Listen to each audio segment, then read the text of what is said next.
আসসালামু আলাইকুম dear student, কি অবস্থা সবার? আজকে বাংলা দ্বিতীয় পত্র এক্সাম শেষ হয়েছে।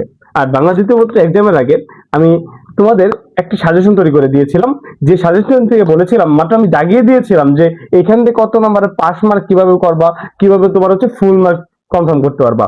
আলহামদুলিল্লাহ, এই পাস মার্ক থেকে শুধুমাত্র পাস, লাল কালি দিয়ে পাস মার্ক করা দাগাই দিয়েছিলাম। এই দাগানো থেকে 50 মার্ক তুমি রিটেনে কমন পেয়েছো।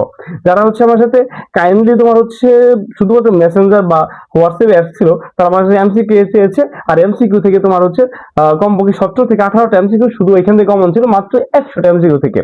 ওকে, এখন কথা হচ্ছে যে মাত্র এই তিনটা পেজ থেকে মাত্র হচ্ছে আমি হচ্ছে শুধুমাত্র পাস করার জন্য তোমাকে মাত্র 50 মার্ক কমন পাওয়া দিয়েছি। এখন এই 50 মার্ক তোমার হচ্ছে প্রায় হচ্ছে বেশিরভাগ স্টুডেন্ট যারা আমাকে নক দিয়েছে, তারা কোনোদিনই পড়াশোনা করে নাই, মানে পড়াশোনাই করে নাই, তারা জাস্ট পাস করার জন্য। আমি একটা পোস্ট অবশ্যই ফেসবুকে দিয়েছি, একটা গার্মেন্টস শিক্ষার্থী। কেন স্যার? কারণ সে পড়াশোনা করে নাই, ফ্যামিলি এমন এক অবস্থা, শুধুমাত্র সারাদিন কাজ করে আর রাত্রে এসে শুধু সাজেশনটা কালকে রাত্রে শুধু পড়ছে সে। মানে এমসিকিউতে 17টা মেবি এমসিকিউ হয়েছে।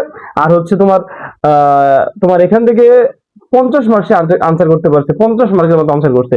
তো আলহামদুলিল্লাহ। এখন আজকে এমএসটি সাকসেস একাডেমি আজকে রাস্তায় আছে, ফুটপাতের স্টুডেন্ট গুলোকে এমএসটি সাকসেস একাডেমি সাজেশন দিয়ে তারা দেখতেছে। এক সময় এই এমএসটি সাকসেস একাডেমি এক সময় এইখানে আসবে ইনশাআল্লাহ, তোমাদের দোয়া থাকলে। ওকে, তো আজকে আমরা যেটা নিয়ে কথা বলবো সেটা হচ্ছে যে আমাদের যে সামনে ইংরেজি এক্সাম, আর এই ইংরেজি ভালো করতে হবে, যেভাবে হোক ইংলিশ ভালো করতে হবে। এখন ইংলিশের জন্য আমি তোমাদের জন্য শর্টকাট সাজেশন তৈরি করছি। সবাই এই পেজটা তোমার হচ্ছে লাইক এবং ফলো করে রাখো, কমেন্ট করে রাখো। অবশ্যই ইংলিশ সাজেশনটা আজকে রাত্রেই তোমরা পেয়ে যাবে। যেহেতু আমি আগেও বলছি, এবার একটু তোমার হচ্ছে কষ্ট হয়ে যাচ্ছে যে সারাদিন বাইরে পড়িয়ে তোমাদের এখানে এসে ক্লাস দিতে হচ্ছে।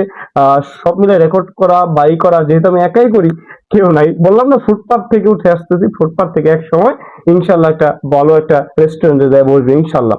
তো তোমাদের দোয়া থাকলে তোমরা সবাই পাশে থাকবে ইনশাল্লাহ। তো সবার জন্য শুভকামনা। ইংরেজির জন্য ভালো করে প্রিপারেশন নিতে থাকো, রাইটিং গুলো শেষ করতে থাকো। এরপর আমরা সাজেশন তো দিচ্ছি, অবশ্যই আমি সাকসেস একাডেমি তোমাদের পাশে আছে। সবাইকে ধন্যবাদ, টাটা। আর অবশ্যই যদি বিশ্বাস ভরসা থাকে, অবশ্যই আমি এই অদমকে অবশ্যই বিশ্বাস করে খালি পড়ে যাও, বাকিরা উপরের ইচ্ছা। ওকে, কোন ফায়ার কোন আল্লাহ বলে হবে ইনশাল্লাহ। ওকে, আল্লাহ হাফেজ।